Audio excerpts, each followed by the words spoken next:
Muito boa tarde a todos. Já há algum tempo que não dizia boa tarde, esta hora. A hora mudou, entretanto. E quero dizer, em primeiro lugar, que é sempre um prazer estar aqui convosco, neste lugar à parte.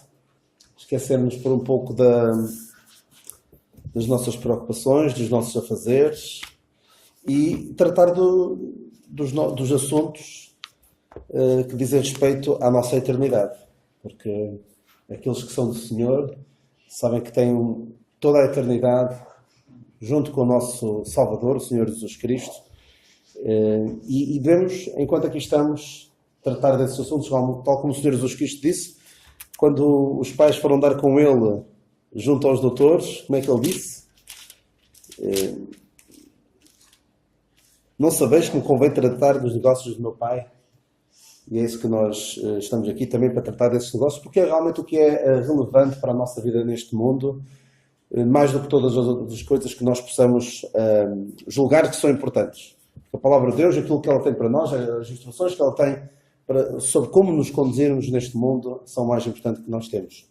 E para aqueles que eventualmente aqui estejam, que não são do Senhor, que não conhecem o Senhor Jesus Cristo como seu único e suficiente Salvador, hoje é o dia aceitável, hoje é o dia em que pode aceitar pela fé esta dádiva, porque amanhã não nos pertence.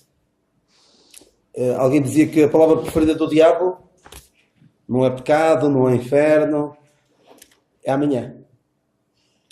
Porque o que o diabo tenta fazer as pessoas crer é que há tempo para pensar em Deus, há tempo para pensar no estado da sua alma, mas o tempo passa depressa e muitas das pessoas que, infelizmente, não chegaram ao dia da manhã, fizeram planos para o dia da manhã.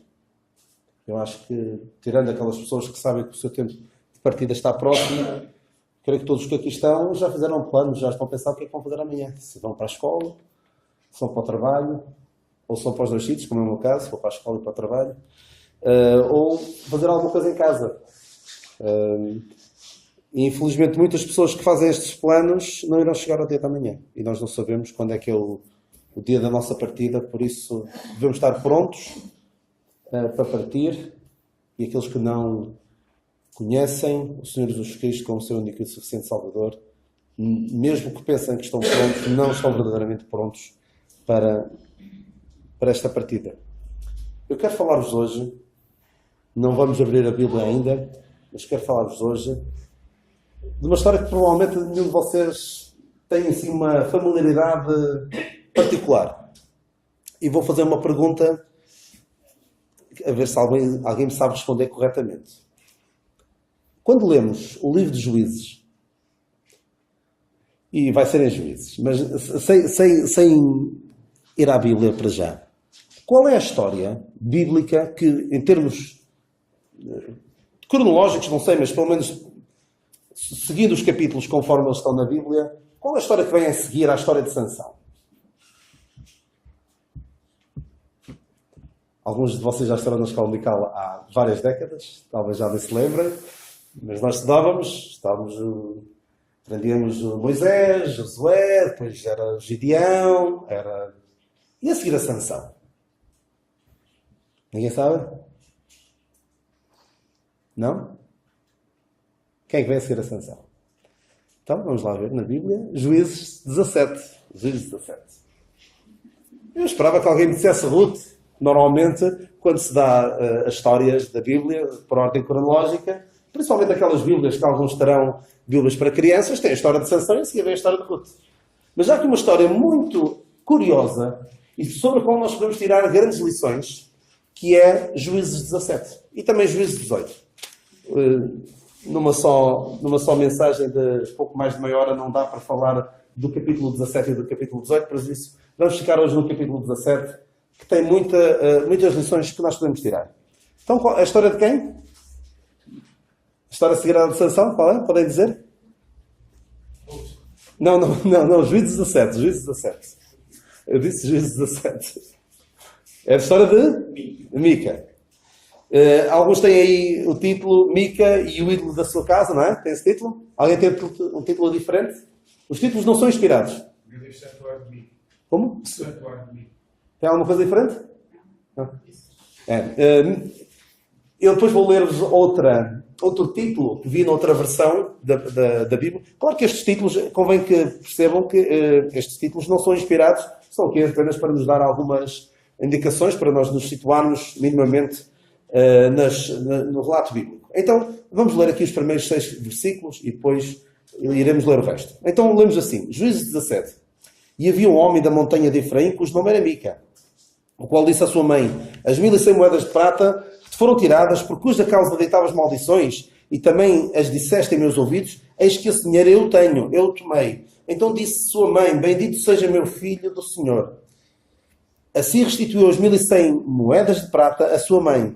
Porém sua mãe disse, inteiramente tenho dedicado este dinheiro da minha mão ao Senhor, para meu filho, para fazer uma imagem de escultura e de fundição, de sorte que agora te tornarei a dar. Porém, ele restituiu aquele dinheiro à sua mãe. Sua mãe tomou 200 moedas de prata e as deu a Ourives, o qual fez delas uma imagem de escultura e de fundição e esteve em casa de Mica. E tinha este homem, Mica, uma casa de deuses, e fez um éfode e terafins e consagrou um dos seus filhos para que lhe fosse por sacerdote. Naqueles dias não havia rei em Israel, cada qual fazia o que parecia direito aos seus olhos. Eu quero só salientar que esta história, nós acabámos de ler, isto situa-se no livro de Juízes, vocês, alguns conhecerão melhor do que outros, mas temos aqui, no versículo 6, a frase-chave de todo o livro de Juízes. Naqueles dias não havia rei em Israel, cada qual fazia o que parecia direito aos seus olhos. Isto foi no tempo dos Juízes, em que nós lemos, ao longo do livro de Juízes, o que é que vemos a acontecer? Josué morre, aquela geração que conviveu com Josué e que viu os milagres que Deus fez ao abrir o Mar Vermelho, ao abrir o Rio Jordão, a conquista de Jericó e a conquista de toda aquela terra, aquela geração morreu. E quando aquela geração morreu, a geração que veio a seguir, levantou-se uma nova geração que não conhecia o Senhor. Não conhecia o Senhor. Então, nós lemos em Juízes 2:10, eu vou ler, e foi também congregada toda aquela geração dos seus pais, e outra geração após deles se levantou que não conhecia o Senhor, nem tampouco a obra que fizera a Israel. Então fizeram os filhos de Israel o que parecia mal aos olhos do Senhor, e serviram aos Baalins, ou seja, aos ídolos das nações que lá habitavam, e deixaram o Senhor, Deus de seus pais, que os tirara da terra do Egito, e foram-se após outros deuses, dentre os deuses das gentes que havia ao redor deles, encurvaram-se a eles e provocaram o Senhor à ira. Pelo que a ira do Senhor se acendeu contra Israel e os deu na mão dos roubadores. E os roubou, e os roubaram, e os entregou na mão dos seus inimigos ao redor, e não puderam mais estar em pé diante dos seus inimigos. E por onde quer que saíam, a mão do Senhor era contra eles para mal, como o Senhor tinha dito e como o Senhor lhe tinha jurado. E estavam em grande aperto. E levantou o Senhor juízes que os livraram da mão dos que os roubaram. O relato é um pouco extenso, mas a ideia é esta. Morreu aquela geração, veio outra geração que não seguiu a lei de Deus, foi atrás dos deuses das nações que lá habitavam, e Deus enviou povos para os castigar. Nós até vemos que quando o Senhor apareceu a Gideão, o que é que ele estava a fazer? Estava escondido, a malhar, creio que o trigo, para não ser roubado. Porque naquela altura vinham os inimigos e roubavam tudo o que havia de bom. Então o povo clamava a Deus e pedia ajuda a Deus. Deus enviava um juiz, dei o nome do livro Juízes. O juiz ajudava a livrar o povo. Havia algum tempo de paz, mas depois de algum tempo de paz voltava tudo ao mesmo. E andavam aqui sempre à volta, tinham sempre estes acontecimentos. Rebelião contra Deus, castigo, clamavam a Deus, Deus enviava um juiz, livravam, eles abandonavam a Deus e andavam sempre aqui, e lemos isso ao longo do livro de Juízes. E esta história de Mica acontece nesse tempo. Não sabemos ao certo quando, se foi depois de Gideão, ou se foi... Eu creio até que terá sido antes. Tem razões para achar isso. Não por causa do que vemos no capítulo 17, mas por causa do que lemos no capítulo 18. creio que terá sido até pouco tempo depois, poucos anos depois de Josué. Então este homem, Mica, o que é que nós lemos aqui? Ele vivia na montanha de Efraim e disse: as 1100 moedas de prata que te foram tiradas, por cuja causa deitavas maldições, e também as disseste aos meus ouvidos, eis que esse dinheiro eu tenho, eu o tomei. Então disse sua mãe: bendito seja meu filho do Senhor. O que me parece do que eu leio aqui é que este homem roubou, o que me dá a entender, também de outras versões que já li, o que me dá a entender é que este homem roubou dinheiro à sua mãe. A sua mãe andava a deitar maldições sobre maldições para quem lhe tinha roubado o dinheiro. Então este homem, possivelmente com medo dessas maldições, restituiu o dinheiro à sua mãe. Vemos aqui vários pecados. Vemos o pecado da cobiça, vemos o pecado da mentira e vemos o pecado do furto, logo aqui no primeiro versículo. E então restituiu o dinheiro. E a seguir, o que é que vemos esta gente a fazer? Vemos a sua mãe a dizer que inteiramente tem dedicado este dinheiro da minha mão ao Senhor para o meu filho, para fazer uma imagem de escultura e de fundição. O que é que vemos aqui esta mulher a fazer? A decidir fazer? Fazer imagens. E dos 10 mandamentos, já vemos aqui vários a serem quebrados. Além daqueles 3 que já tínhamos visto, lemos qual era o primeiro mandamento? Não terás outros deuses diante de mim. Então esta família começou a enveredar pela idolatria. Mas o primeiro mandamento é: não terás outros deuses diante de mim, e o segundo, não farás para ti imagem de escultura, nem alguma semelhança do que há em cima dos céus, nem embaixo da terra, nem nas águas debaixo da terra. Mais dos 10 mandamentos quebrados. E esqueci-me ainda há bocado de dizer que, além da cobiça, da mentira e de roubar, este homem cometeu outro pecado. Qual foi o outro pecado dos 10 mandamentos? Vamos lá. Roubou a sua mãe. Portanto, o que é que ele não estava a fazer? Não estava a honrar seu pai e sua mãe. Ou seja, 4 mandamentos, mais 2 mandamentos. Eles aqui nesta história quebram os mandamentos de Deus quase todos, dos 10 mandamentos, e isto tudo sem sair de casa. O que é obra. Só não cometeram adultério, não violaram o sábado, nem mataram ninguém. De resto foi tudo. Foram todos os mandamentos de Deus quebrados nesta história. Então, esta mulher decidiu fazer uma imagem de escultura. E é interessante, isto agora também é uma crítica a mim, principalmente a mim, e possivelmente alguns poderão identificar. É interessante aqui que ela diz: inteiramente tenho dedicado este dinheiro da minha mão ao Senhor para o meu filho, para fazer uma imagem de escultura e de fundição. Inteiramente, não é? Quantas moedas eram? Quantas eram? 1100, não é? E depois quantas? O versículo 4. Porém, restituiu aquele dinheiro à sua mãe. E a sua mãe tomou quantas? 1100 moedas? 200. Isto quase me parece, quando eu canto aqueles cânticos, eu digo: tudo entregarei, tudo aquilo que tu quiseres que eu seja, eu serei, e depois vai saber, e não é bem assim. Tudo entregarei, digo eu, e depois na prática vou dar apenas uma pequena parte da minha vida e do meu tempo e das minhas capacidades e do meu dinheiro ao Senhor. Então isto é apenas uma parte. Então o que é que esta mulher faz? Vai criar, e este homem, este Mica, vão fazer ali naquela casa, como alguém disse ainda há pouco, um santuário, não é? Um santuário em sua casa. Mas de santo aquilo não tinha nada. Reparem que eles decidem fazer ídolos em casa. Sabem porque é que isto aconteceu? E a lição principal que eu quero tirar hoje é ao ponto a que se pode chegar quando se negligencia a palavra de Deus, quando se negligencia a comunhão com o povo de Deus. A lei de Deus é muito clara quanto a isto. Nem devia passar pela cabeça de ninguém fazer um ídolo para ter em sua casa. É que está completamente fora de questão. O que é que eu acho que acontecia com esta família? Tinham Deus na sua boca. Falavam de Deus: bendito seja meu filho do Senhor. Vou inteiramente dedicar este dinheiro da minha mão ao Senhor. E falam muito de Deus. Mas a sua prática, a sua vida prática, nada tem de Deus. Infelizmente há muitas pessoas que têm Deus na boca, mas depois não têm Deus na sua vida. Nem Deus nas suas atitudes.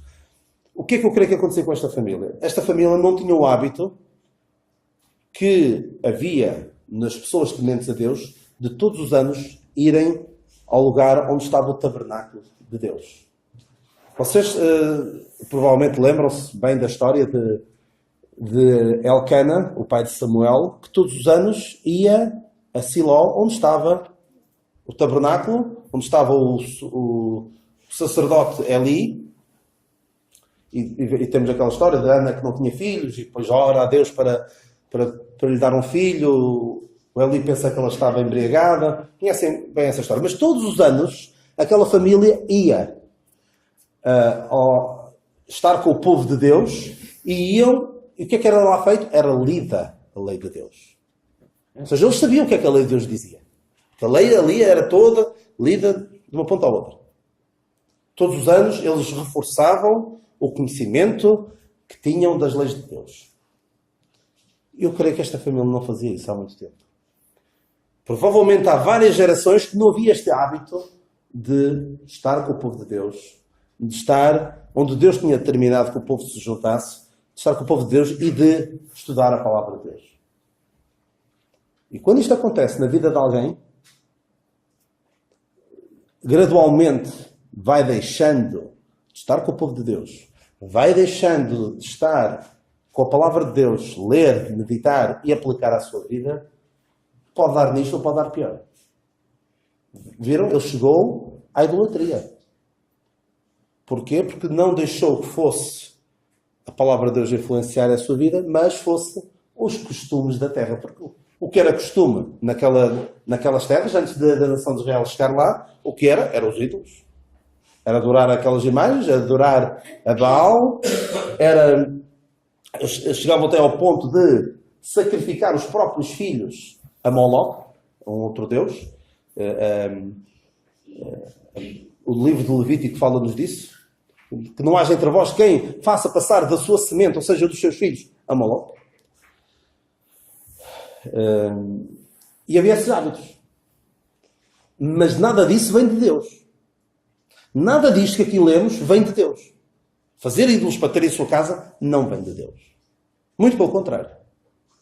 Portanto, muito cuidado, fica o alerta para cada um de nós, à medida que nós negligenciamos a comunhão com Deus, a comunhão com o seu povo e a leitura da palavra de Deus, o fim não vai ser bom. E o que é que acontece com este homem? Podemos fazer como este homem. Naquele dia não havia rei em Israel, cada qual fazia o que parecia direito aos seus olhos. Porque há muita gente que acha que está muito bem. E há de quem lhe chama a atenção. Olha, a palavra de Deus diz isto. E estamos a falar de pessoas ou que são crentes ou têm algum conhecimento da palavra de Deus. Se dizem cristãos e que seguem a Bíblia, e se lhes dissermos, olha, o caminho que segues não é o que a palavra de Deus diz. São capazes de ficar todas ofendidas connosco e responder com aquela frase, com aquele chavão que está na palavra de Deus, mas que é descontextualizado, que é, não julgues. Gostam muito dessa expressão, mas não sabem o contexto, não sabem porque é que ela está lá escrito, mas dá-lhe jeito de usar isso. Mas a palavra de Deus é clara quanto à idolatria. E esta família estava, em verdade, por aí. Então este homem tinha o quê? Uma casa de deuses, e fez um éfode e terafins e consagrou um dos seus filhos para que lhe fosse por sacerdote. Ainda antes de passar para este, quero-vos dizer ainda mais outra coisa. Infelizmente, Mica não tinha amigos. Mica não teve nenhum amigo que lhe dissesse, olha, o que estás a fazer é completamente errado. Mica, tu estás a construir em tua casa imagens. Deus não aprova isso. Deus claramente rejeita isso. Não havia ninguém ali à volta que fosse capaz de dizer isso. Nem o Ourives. O Ourives, claro que não ia dizer que era negócio para ele, portanto não lhe interessava nada dizer a Mica, não faças isto. Mas não houve ninguém ali nas redondezas que fosse capaz de chamar a atenção. Ou porque não tinham conhecimento, ou porque não estiveram para se chatear. Mas provavelmente não tinham conhecimento do que a lei de Deus dizia. Que é triste. É triste nós também olharmos à nossa volta e vermos a quantidade de pessoas que não deixam que a Bíblia influencie as suas vidas. Vivem a sua vida como se Deus não existisse, como se a palavra de Deus não fosse relevante para elas. Então, ali à volta ele não tinha ninguém. Então o que é que ele faz? Ele pegou, tinha uma casa de deuses, né? E fez um éfode de terafins e consagrou um dos seus filhos para que lhe fosse por sacerdote. Não sei se sabem, mas não era qualquer um que podia ser sacerdote. Quem é que podia ser sacerdote em Israel? Tinha de ser da descendência de Levi, mas mais especificamente de Arão. De Levi eram os levitas. Eu também pensava isso, mas uma vez alguém corrigiu-me e disse-me a descendência de Arão. E não era qualquer um. Não podia ser coxo, não podia ser cego, tinha de ter ali, não podia ter defeito algum. Se tivesse algum defeito, não podia ser sacerdote. Havia ali regras muito específicas. Então o que é que este homem faz? Além de tudo o que já tinha feito de mal, consagrou a um dos seus filhos para ser por sacerdote. Isto também faz-me pensar no seguinte: por vezes, quando se trata dos nossos, pode haver a tendência para relaxar naquilo que a palavra de Deus diz. Somos capazes de ser muito rápidos a censurar os filhos dos outros, mas quando são os nossos, nós relativizamos as coisas e fechamos os olhos, e por vezes até líderes de igrejas, e eu sei de um caso, até bem próximo de nós, de filho de um ancião que vive junto e o pai não faz nada quanto a isso, e continua na igreja, em comunhão com a igreja local, como se nada se passasse. Porquê? Porque é meu filho. O que é que eu vou fazer? Vou dizer que ele está mal? Vou cortá-lo da comunhão e depois ele deixa de vir à igreja? Como é que vai ser? É terrível. Quando nós deixamos que sejam os nossos filhos a ditar as nossas convicções, cuidado. Muito cuidado com isso. Não era qualquer um que podia ser sacerdote, e ele foi lá pôr o seu filho. Quando deixamos que seja o lado dos afetos, da família, a governar as nossas decisões e não o que a palavra de Deus diz, cuidado. Muito cuidado. Então, aqui está a justificação. Naqueles dias não havia rei em Israel, cada qual fazia o que parecia direito aos seus olhos. Mas a história continua. Isto já está mal que chega, não é? Já está muito mal. Esta família está a enveredar pela idolatria. E reparem, casa de Deus, isto não nos faz lembrar nada. Não nos faz lembrar, infelizmente, algumas pessoas, provavelmente temos aqui algumas casas aqui perto, em que têm dentro de sua casa, um suposto santuário com imagens. Meus amigos, isto, como dizia o rei Salomão, não há nada de novo debaixo do sol. Aquilo que nós vemos hoje, em pleno século XXI, pessoas com casas de Deus, já havia neste tempo. E são pessoas que têm Deus na boca, só que não deixam que a Bíblia influencie as suas vidas. Alguns até são capazes de ter lá um sítio com a Bíblia aberta.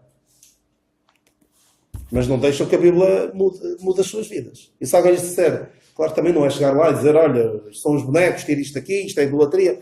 Tem de ser com muita sabedoria, com muito amor, para tentar explicar às pessoas que vivem na idolatria que, de facto, Deus não se agrada disto. Então, a história continua e diz, aí havia um mancebo de Belém de Judá, da tribo de Judá, que era levita e peregrinava ali. Estou no versículo 7. E este homem partiu da cidade de Belém de Judá para peregrinar aonde quer que achasse comodidade.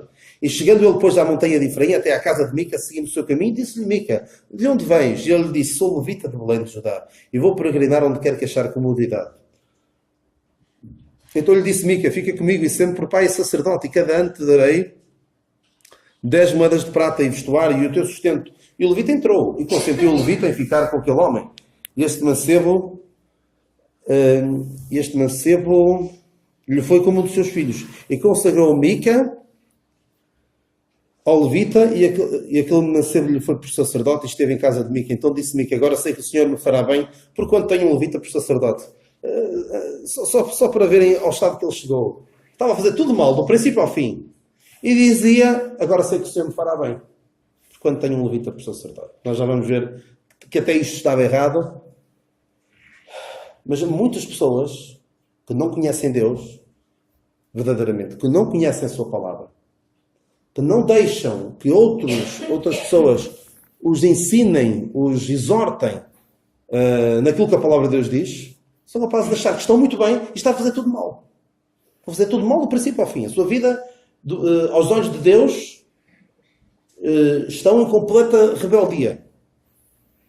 No seu casamento, nos seus negócios, na forma como lidam com os outros, e são capazes de achar que estão eles muito bem. E que os outros é que estão todos mal. E que o que a palavra de Deus diz é que está mal.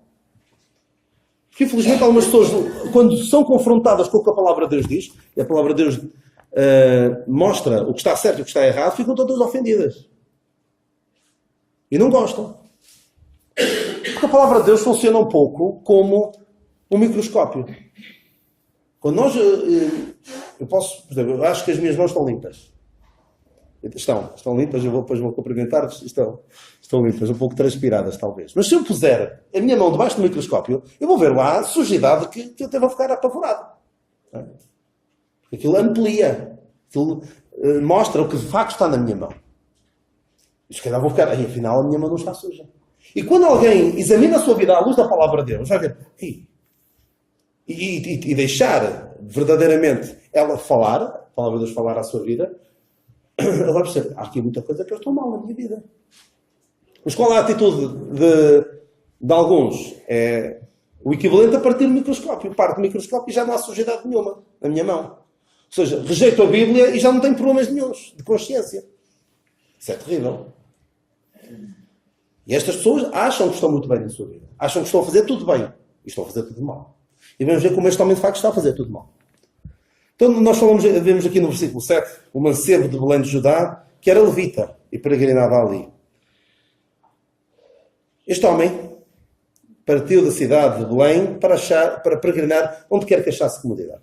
O que é que tinha acontecido? Lá está, o povo de Deus tinha abandonado o que a palavra de Deus ensinava. O que é que a palavra de Deus ensinava? Há aqui uma tribo, a tribo de Levi, que nem sequer fazia parte das 12, era uma tribo à parte, que as suas funções era o culto a Deus. As suas funções era prestar o culto a Deus, os sacrifícios, tudo mais. Tudo o que era dizer respeito ao culto a Deus, eram eles que tratavam disso. E era suposto, já que eles não tinham outro meio de subsistência, eram sustentados pelos outros. Daí os dízimos. Os dízimos serviam também para que pudesse haver uma tribo que se pudesse dedicar exclusivamente ao serviço a Deus. Mas, o que é que tinha acontecido? Este levita, para ter de se fazer à vida, por assim dizer, ir à procura de um sítio onde achasse comodidade, era porque já o povo de Deus tinha deixado de zelar por esta parte importante dos mandamentos de Deus, que era de sustentar esta tribo de Levi. Então este homem partiu de Belém de Judá. E já agora, havia cidades específicas para os levitas. E essa cidade, e Belém de Judá não era uma dessas cidades. Ou seja, este homem já nem estava no sítio onde devia estar. E depois ainda por cima vai à procura de um sítio onde achasse comodidade. Isto faz-nos lembrar aquelas pessoas que, infelizmente, também as há no meio do povo de Deus, que andam a ver onde é que podem encaixar de maneira a poderem ser sustentadas. Isto faz-me lembrar este levita faz lembrar aqueles obreiros a tempo integral que querem arranjar um sítio onde os sustentem, onde possam servir, e por vezes é mais serem servidos do que propriamente servir. Há alguns bons exemplos de irmãos nossos que trabalham a tempo inteiro na obra e que têm o seu sustento, mas infelizmente há muitos maus exemplos de pessoas que se aproveitam, que estão à procura de um sítio onde possam achar comodidade. E depois não têm problemas nenhuns em abdicar dos princípios que a palavra de Deus ensina, desde que isso implique terem o seu sustento. E nós, infelizmente, vemos muitas pessoas que estão a fazer coisas completamente contrárias ao que a palavra de Deus diz. A ensinar curas, por exemplo. A ensinar a necessidade do dízimo. E muitas outras coisas que estão erradas à luz da palavra de Deus para hoje. E tudo com o objetivo de quê? De ter dinheiro. Achando que a piedade é causa de ganho, como diz o apóstolo Paulo. Infelizmente, há alguns assim. E este homem, vamos ver que não teve problemas nenhuns de abdicar daquilo que a palavra de Deus ensina para ter o seu sustento. Então este homem veio à casa de Mica. E, por assim dizer, juntou-se a fome à vontade de comer. Eles encaixaram perfeitamente um no outro. Porque ele diz ao Mica: de onde vens? E ele disse: sou levita de Belém de Judá e vou peregrinar onde quer que achar comodidade. Então disse Mica: fica comigo e sempre por pai sacerdote, e cada ano te darei 10 moedas de prata e vestuário o teu sustento. E o levita entrou. Reparem, e consentiu este levita a ficar com aquele homem. Reparem que este levita não foi capaz de dizer ao Mica: Mica, o que é que tu tens aqui em casa? Tu já viste bem? Tu tens aqui imagens? Não sabes o que é que a Bíblia diz, o que é que a lei de Deus diz sobre isto? Tira já isto daqui antes que Deus te castigue por causa do que tu tens aqui em casa.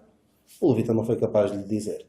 Das duas, uma. Ou ele nem sabia, porque era tal o degredo espiritual na nação de Israel naquele tempo, de tal forma estava degradada a relação do povo de Deus com Deus. Possivelmente este levita nem sabia nada do que a lei de Deus diz. Era levita e sabia que aquilo... Deve ter pensado isto. Ser levita, a partir de eu vou para a casa de alguém, vou ser sustentado por outros para fazer um serviço a Deus. Mas ele não conhecia Deus verdadeiramente. Este homem não conhecia Deus. E toda a sua experiência, que nós lemos aqui no capítulo 17 e no capítulo 18, mostra que ele não conhecia Deus. E não conhecia a lei de Deus. Não conhecia o que é que Deus diz. O que ele devia ter chegado ali era... Mica, eu ajudo, sim, mas não com isto. Eu posso até ficar aqui em tua casa, mas não é com estes ídolos. De maneira nenhuma. E aliás, eu não posso ser sacerdote. Mas se eu fosse verdadeiramente consciente, perceberia que eu não posso ser sacerdote. Eu sou um levita. Eu não sou da descendência de Arão. Portanto, por muito que eu quisesse, não posso ser. Mas este homem ou não sabia, ou não quis saber. Quando ele falou aqui em 10 moedas de prata e vestuário o teu sustento, é isto mesmo que eu quero. O que é que ele estava à procura? Estava à procura de servir a Deus? Não, estava à procura de um lugar onde achasse comodidade. Um lugar onde encaixasse bem. E veio ao sítio certo. Infelizmente. Ou seja, Mica não teve amigos que lhe dissessem: o que estás a fazer está errado. O ourives, claro que não foi dizer: o que estás a fazer está errado. O levita também não foi capaz de dizer: o que estás a fazer está errado. Ninguém foi capaz de dizer. E este levita é aquilo que eu chamo um mercenário. Um mercenário é alguém que faz uma tarefa não por vocação, mas porque lhe pagam para isso. Reparem aqui. Versículo 10. Sê-me por pai e sacerdote. Infelizmente, e nós devemos ter amor por estas pessoas, não é escarnecer delas, não é esse o meu objetivo. Mas, casa de deuses, uma casa com imagens, e alguém que dirige o suposto culto a Deus, que é sacerdote e tem por nome pai, estás a lembrar alguma coisa, provavelmente. Estás a lembrar a religião principal, a religião maioritária em Portugal, em que o sacerdote é chamado de padre, que significa pai.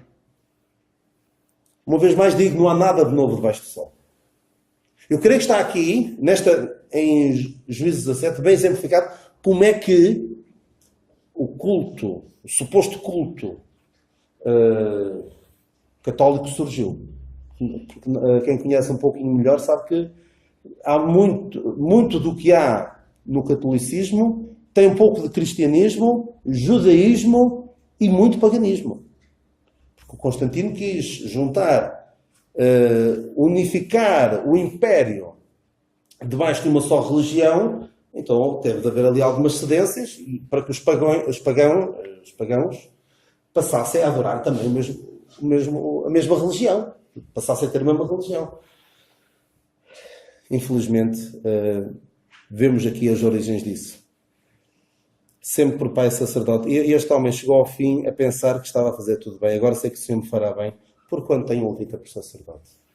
Eu não sei qual é a vossa reação a olhar para esta passagem, mas eu olho para isto e penso, realmente, onde se pode chegar? Onde se pode chegar quando eu abandono a minha comunhão com Deus, a minha comunhão com a palavra de Deus e a minha comunhão com o povo de Deus? Quando abandono isso, o fim não vai ser bom, de certeza absoluta. E reparem como isto é terrível. Eu podia ter falado isto logo no início, mas não falei. Esta família, provavelmente, há várias gerações que não conhecia verdadeiramente o Senhor. Não conhecia. Não sabia. Ouviam falar de Deus e tinham Deus na sua boca, mas não sabiam o que é que Deus pretende. E é o que acontece muitas vezes hoje em dia, que as pessoas falam de Deus, mas nem estão minimamente interessadas em saber o que Deus quer, o que Deus pretende. Criam Deus à sua própria imagem e semelhança. E vejam como é terrível uma geração negligencia Deus, a sua palavra e o seu povo, e depois as outras vão sofrer com isso. Este Mica também foi vítima. Foi vítima dos seus pais, dos seus avós, de várias gerações antes dele, que negligenciaram tudo isto. E por isso, cada um de vocês deve pensar, o que é que eu estou a fazer para que a minha descendência tema a Deus também? Ou vamos dizer isto, ou vamos passar a ideia de que Deus, a sua palavra, o seu povo, não é importante.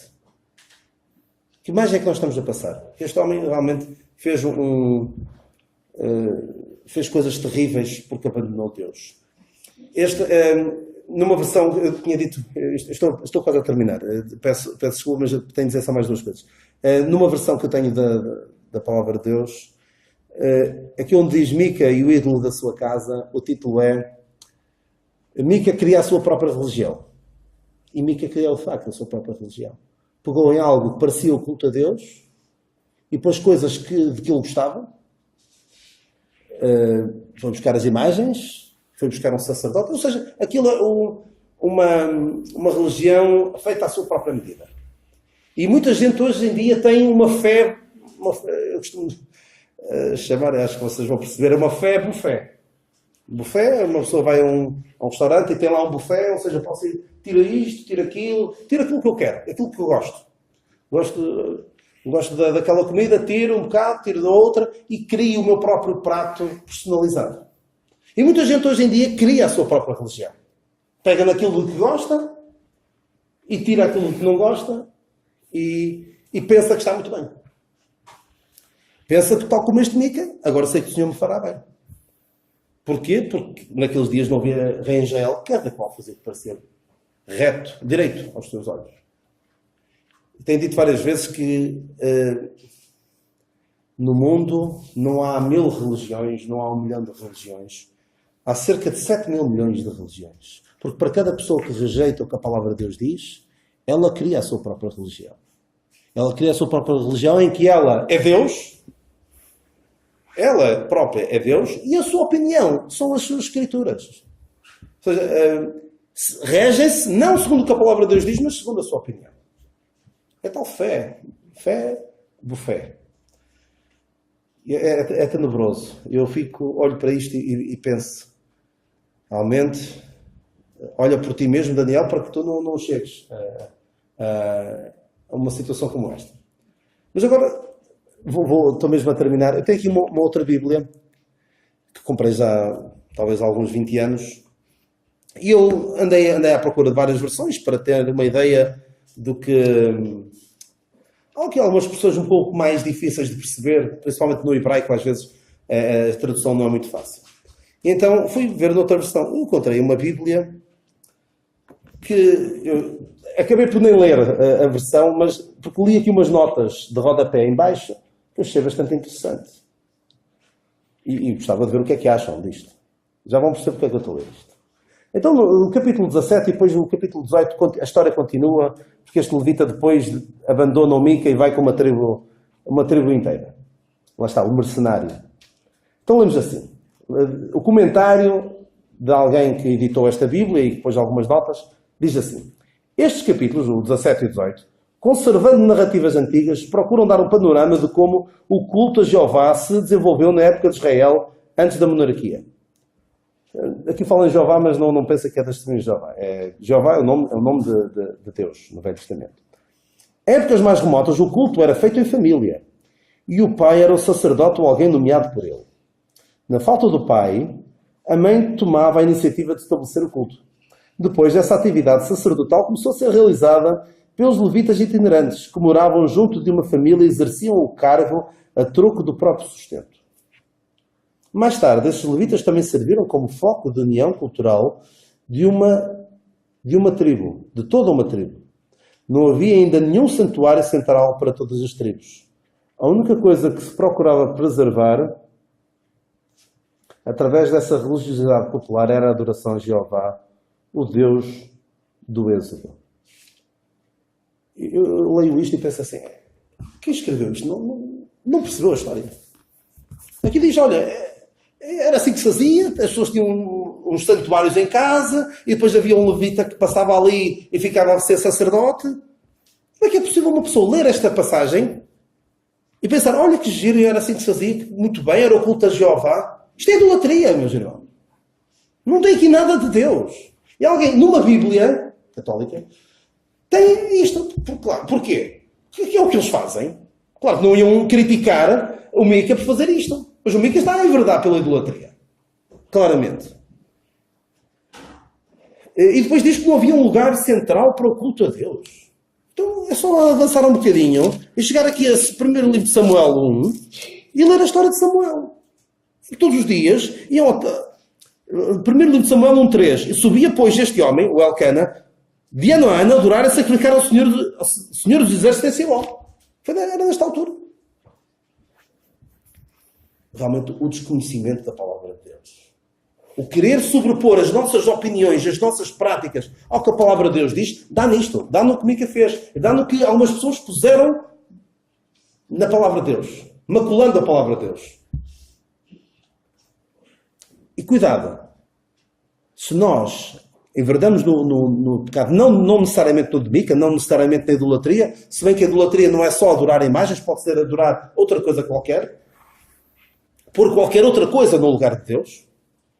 Mas cuidado também, ao ver coisas, ao assistir a comportamentos, a vidas completamente contrárias ao que a palavra de Deus diz, e nós já nos deixamos enganar tanto, que até achamos muito bem. Por exemplo, pessoas que já vivem em segundos e terceiros casamentos, e nós achamos muito bem que eles estão muito bem, à luz da palavra de Deus. Não estão. Estão lá para paciência, mas não estão. Tal como eu olho para aqui e vejo o Mica está a fazer tudo mal, e quem escreveu estas notas olha para o que o Mica está a fazer e acha que está tudo bem. Alguns que não têm a sua maneira de pensar alinhado com o que a palavra de Deus diz, são capazes de olhar para algumas pessoas que estão a viver completamente fora da vontade de Deus, completamente contrário ao que Deus diz, e acharem que está muito bem. Não nos deixemos enganar. O diabo quer enganar-nos. O diabo quer o nosso mal. Só vem para matar, roubar e destruir. E a única forma de nós nos mantermos firmes neste mundo é firmados no que a palavra de Deus diz. E também é muito importante a comunhão com os crentes. Porque os crentes vão, se calhar, pode ser mais doloroso para nós. Os crentes vão dizer, olha, o caminho que estás a seguir não é de acordo com o que a palavra de Deus diz. Vê o que a palavra de Deus diz sobre esse assunto. Não vai ser fácil. Claro que é muito mais fácil estarmos em nossa casa e dizer, não, eu oro a Deus em minha casa, eu leio a Bíblia, mas isso é o diabo a querer enganar-nos. Nós precisamos uns dos outros. O Senhor nos abençoe. Desculpem ter alongado um pouquinho mais, mas precisava destes desabafos e destas lições, primeiramente para mim e também para cada um de nós. O Senhor nos abençoe, pois.